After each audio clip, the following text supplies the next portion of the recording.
வணக்கம். நாம் தமிழ் கட்சியிலிருந்து மகளிர் பாசறை ஒருங்கிணைப்பாளர் காளியம்மாள் விலகி இருக்கிறத அதிகாரப்பூர்வமா வெளியிட்டு ரொம்ப பரபரப்பா பேசப்பட்டிருக்கு. காளியம்மா யாரு அப்படின்னு பார்த்தீங்கன்னா, இவங்க முதல்ல பார்த்தீங்கன்னா, சமூக செயற்பாட்டாளரா பண்ணிருக்காங்க, பயணிச்சிருக்காங்க. அதுக்கப்புறம் நாம் தமிழ் கட்சி அப்படின்னு சீமான் அவர்களால் தொடங்கப்படுது. தொடங்கப்பட்டோனே நாம் தமிழ் கட்சி ஆரம்பத்துல முன்னெடுக்கிறது பார்த்தீங்கன்னா, தமிழ் தேசியம், திராவிடம் இந்த மாதிரி தமிழ் ஈழத்துக்கு ஆதரவா இந்த மாதிரி முன்னெடுப்புகள் நாம் தமிழ் கட்சி எடுக்கும்போது தமிழ் தேசியத்துக்காக இவங்க ரொம்ப குரல் கொடுக்குறாங்க. தமிழ் ஈழத்துக்காக தலைவர் பிரபாகரனை பற்றி ரொம்பவும் தமிழக மக்கள் இதுல அதிரடியா பேசுறாங்க. திராவிட கொள்கையில் அது பெரியாருடைய கொள்கையில ரொம்பவே பட்டி தொட்டி மக்களுக்கு எல்லாம் கொண்டு சேர்க்கிற அளவுக்கு தலைவர் சீமானுடைய பேச்சுகள் ரொம்பவே பவர்ஃபுல்லா இருக்கு அப்படின்னு சொல்லிட்டு அந்த காலகட்டத்தில் நிறைய பேர் என்ன பண்றாங்க, தங்களை நாம் தமிழ் கட்சியில என்ன பண்றாங்க இணைச்சுக்கிறாங்க. அண்ணன் சீமானுடைய பேச்சுகளை பார்த்து நாம் தமிழ் கட்சியோட கொள்கையில பார்த்து என்ன பண்றாங்க, தன்னை அப்படியே என்ன பண்றாங்க நினைச்சாங்க.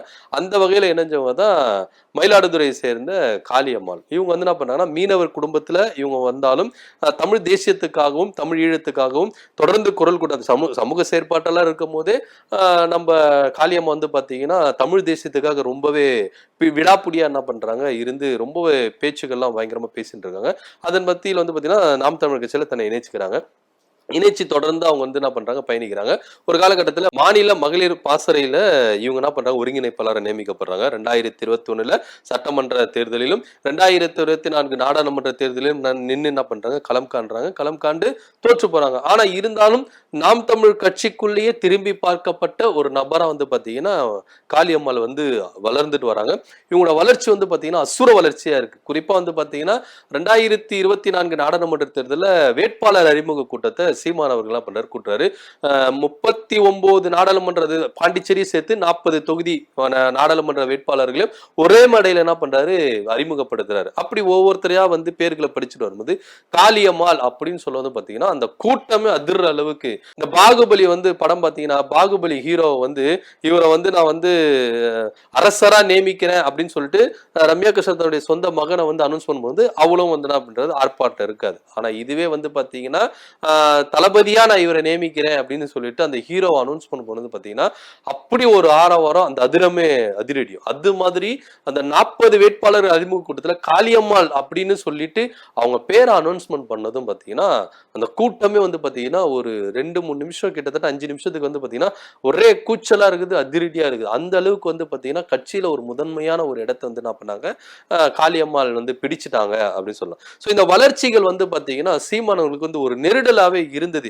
என்ன இது, ஏன் இப்படி இவங்க வளர்ந்துட்டு வராங்க, ஏன் இப்படி இது பண்றாங்க அப்படின்னு சொல்லிட்டு ஒரு காலகட்டத்தில் என்ன பண்றாருன்னா, சீமான் அவர்கள் ஆடியோலாம் பாத்தீங்கன்னா நம்மளுக்கு ரிலீஸ் ஆயிருக்கும். அதுல ஒரு நிர்வாகிகிட்ட பேசும்போது காளியம்மாள் என்ற ஒரு பிசுறு இருக்கிறால அவளை நம்ம தட்டி விட்டு போயிடணும் அப்படின்னு சொல்லிட்டு என்ன பண்றாரு, பேசுறாரு. இதை பத்தி ரொம்பவே வைரல் ஆகுது. இந்த ஆடியோ ரிலீஸ் ஆகி ரொம்ப வைரல் ஆகுது. காளியம்மாளுக்கும் இதுக்கு ரொம்ப மனசுக்குள்ள ரொம்ப கஷ்டப்படுறாங்க. என்ன இது, நம்ம அண்ணன் இது மாதிரி பேசுறாரு, அவரை நம்ம இந்த ஸ்தானத்துல வச்சிருந்தோம், ஆனா நம்மள அந்த ஸ்தானத்துல வச்சிருக்காரு, இது மாதிரி பேசுறாரு சொல்லிட்டு அவங்களும் ரொம்ப மனசு கஷ்டமா தராங்க. நிகழ்ச்சியில அவங்க என்ன பண்ணல, கலந்துக்கவே இல்லை. அதுக்கப்புறம் இது குறித்து பொதுவெளியில பிரஸ் மீட்ல சீமான் அவர்கள்கிட்ட பேசும்போது இந்த ஆடியோ விவகாரம் இது மாதிரி பேசியிருக்கீங்களே, இது உங்க வாய்ஸ் தானா அப்படின்னு சொல்லும்போது அவர் பகிரங்கமா ஒத்துக்கிறாரு. ஆமா, நான் தான் பேசுறேன், நாங்க இன்னைக்கு பிசுறுனுவோம், நாளைக்கு உசுறுனுவோம் அப்படின்ற மாதிரில எதுகை முனையில எல்லாம் பயங்கரமா பேசி என்ன பண்ணாரு, அந்த மேட்டர் அப்படி ஆப் பண்ணாரு. ஆனா இருந்தாலும் காளியம்மாளுக்கு இது ஒரு நெருடலாவே இருந்தது. என்ன இது, நம்ம அண்ணன் இது மாதிரி நம்மள பேசிட்டாரு, நம்ம ஒரு ரேஞ்சில் ஒரு வச்சிருந்தோம், ஆனா இருந்தாலும் இந்த அளவுக்கு ஒரு பேசிட்டாரு, இது ரொம்ப மனசு கஷ்டமா இருக்குன்னு சொல்லிட்டு கட்சி நிகழ்ச்சியில அவங்க கலந்துக்கவே இல்லை. மேடைகள் பேச்சுகளை அவங்க என்ன பண்ணாங்க, கலந்துக்கவே இல்லை. இப்படியா இருக்கும்போது திடீர்னு ஒரு மேடையில என்ன பண்றாங்க, சீமானுக்கு நிகராக அந்த மேடையில என்ன பண்றாங்க, 2 பேரும் என்ன பண்றாங்க, சந்திக்கிறாங்க. அது எந்த டைம் அப்படின்னு பாத்தீங்கன்னா, சீமான் தலைவர் பிரபாகரனை சந்திக்கவே இல்லை அப்படின்ற அந்த விவகாரம் எழும்பிச்சுல, அந்த விவகாரத்துல பாத்தீங்கன்னா ஒரு மேடையில பேசுறாங்க. அப்ப என்ன சொல்றாங்க பாத்தீங்கன்னா, காளியம்மாள் சீமான் தலைவர் பிரபாகரனை 2 நிமிடம் தான் என்ன பண்ணது, சந்தித்தாரு, உங்களுடைய பாதைகள் தெளிவா இருக்கணும் அப்படின்ற மாதிரி பொடி வச்செல்லாம் என்ன பண்றாங்க, பேசுறாங்க.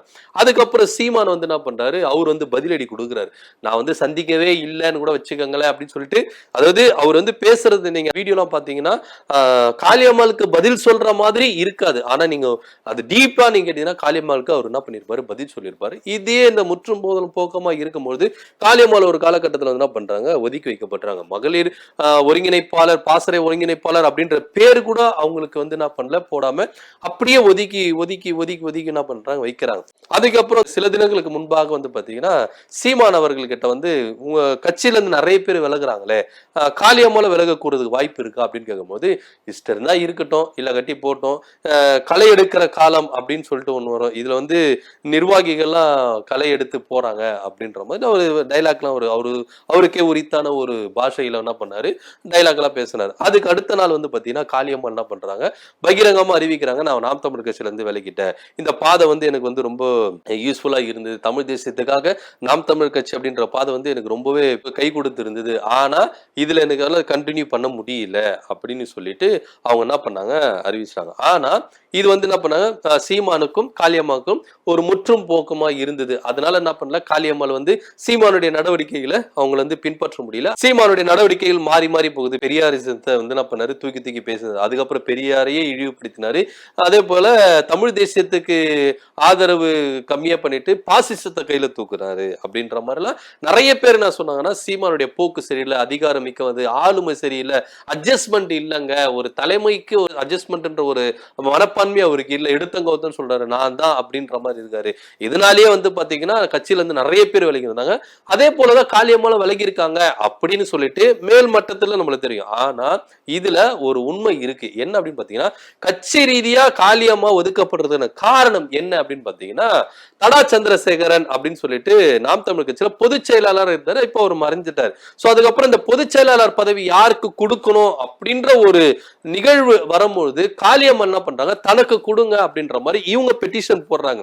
இந்த பொதுச் செயலாளர் பதவிக்கு நான் உரித்தா இருப்பேன் அப்படின்னு சொல்லிட்டு. ஏன்னா நாம் தமிழ் கட்சியிலே நிறைய நிர்வாகிகளை தனக்கு ஆதரவா நிற்பாட்டாங்க. ஒரு இப்ப நாம் தமிழ் கட்சியில சீமான் இருக்காருன்னா அடுத்தபடியா யாரு நம்மளுக்கு ரொம்ப அறியப்பட்ட ஒரு சாட்டை துரைமுருகன் அப்படின்னு. ஆனா விரல் விட்டு எண்ணக்கூடியவங்கள தான் நிறைய பேர் இருப்பாங்க. ஆனா காளியம்மாள் அப்படின்னும் போது, மகளிர்ல காளியம்மாள் அப்படின்னும் போது பெரிய ஒரு ஃபேஸ் ஆகுது. நாம் தமிழ் கட்சியிலேயே ஒரு ஸ்பீச்சர் வந்து பாத்தீங்கன்னா காளியம்மாள் பிச்சு உதறிடுவாங்க. அப்ப அவங்க பேச்சு அது மாதிரி இருக்கும் அப்படின்ற மாதிரிலாம் அவங்க வந்து தனக்கான ஆதரவை வந்து காளியம்மாள் வந்து என்ன பண்ணாங்கன்னா நாம் தமிழ் கட்சியில அதிகரித்து கொண்டாங்க. ஒரு காலகட்டத்துல சீமானவர்கள் என்ன சொன்னா, காசு கொடுத்து அவங்க என்ன பண்றாங்க, ஆளுங்களை சேர்த்துக்கிறாங்க, இவங்களால வந்து பாத்தீங்கன்னா விட்டு வைக்கவே கூடாது அப்படின்ற மாதிரிலாம் பேசினாரு.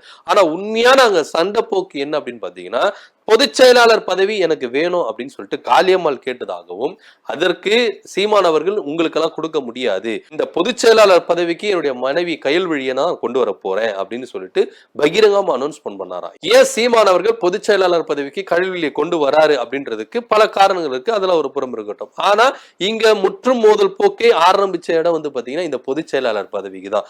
அதாவது வாரிசு அரசியல விமர்சிக்கிற சீமான் அவர்கள் இப்ப திமுகவே வாரிசு அரசியல் சொல்லிட்டு, உங்க அப்பா வந்து கலைஞர் இருந்தாரு, இப்ப ஸ்டாலின் இருக்காரு, அடுத்தது உதயநிதி இருக்காரு, அதுக்கு அடுத்து வந்து பாத்தீங்கன்னா இன்பநிதி இருக்காரு, இப்படி வந்து பாத்தீங்கன்னா அரசியல் வாரிசு அரசியலை விமர்சிச்சிருந்த நம்ம சீமான் அவர்கள் தன்னுடைய கட்சியிலேயே வாரிசு கொண்டு வராரு, தன்னுடைய மனைவியை கொண்டு வராரு. ஏன்னா இப்பயே அவர் சொல்லிட்டாரு, தன்னுடைய பையனுக்கு வந்து சீட்டு தர போறேன். அதாவது அவர் ஒரு எலெக்ஷன் பீரியட்ல வரும்போது, அந்த ஏஜ் வரும்போது கண்டிப்பா அவருக்கு ஒரு சீட்டு இருக்கும் அப்படின்ற மாதிரி சீமான் அவர்கள் இப்பவே என்ன பண்றாரு, அந்த துண்டு போட்டுட்டு வரான்னு வச்சுக்கல. இப்ப தன்னுடைய மனைவிக்கு அந்த பொதுச் செயலாளர் பதவியை கொடுக்க போறாரு அப்படின்னும் போது அங்கதான் வந்து நம்ம முற்றும் முதல்ல அந்த சண்டை ஆரம்பிக்குது. காளியம்மாளுக்கும் சீமானவர்களுக்கும் ஒரு எதிரான செயல்கள் அங்கதான் உருவாகுது. இதனாலேயேதான் இவங்க வந்து என்ன பண்ணாங்கன்னா, சீமானவர்கள் போக்கு சரியில்லை, அவர் பேசின பேச்சுகள் சரியில்லை, அவர் நடவடிக்கை சரியில்லை அப்படின்னு. முன்னாடியே காளியம்மாளுக்கு தெரியும் இந்த மாதிரி ஒரு வேற மாதிரி திசையில வந்து சீமானவர்கள் போக போறாரு அப்படின்றது முன்னாடியே காளியம்மாளுக்கு தெரிஞ்சிருக்கான வாய்ப்புகள் உண்டு. அதனாலேயே அவங்க என்ன பண்ணாங்கன்னா,